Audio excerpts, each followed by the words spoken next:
reality kasi sa career ko kasi before, ayaw nila na nag-teacher ako. Yung father ko yung pinakabutan sa amin na nagsasabi na lumipat ka na, baka mag-focus na lang ako dun sa family business natin. Kaya pag nung namatay yung father ko ng 2021,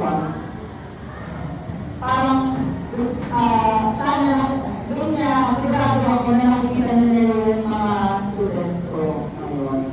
Tapos, yun, kaya parang palagi akong sad pag Teacher's Day.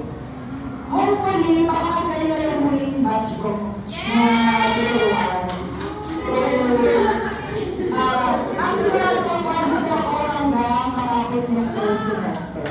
So, hopefully, ako palagi, kasi ito sinasabi ko, palaging kung naramdaman nyo man yung sincerity ko sa yung compassion ko sa pagtuturo, hindi na kailangan magpasalamat sa akin kasi that is, you know, my duty yun yung trabaho ko.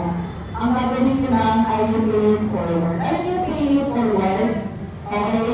Ipasa nyo yung na-experience ninyo sa akin, kung ano man yung mabuting na-experience nyo sa akin, ipasa nyo sa iba, o ipasa nyo sa next generation para hindi maputol yung cycle na goodwill. Yes, no? Yes! At saka na lang, kasi baka hindi ko na, dahil naging busy na tayo, kayo ay Indian students, ay lagi ko sinasabi sa mga Indian students ko, pag kayo ay nakagraduate na, lagi yung pipiliin na gawin yung tama. Okay? Kasi yun yung reason kung bakit ako nagturo eh.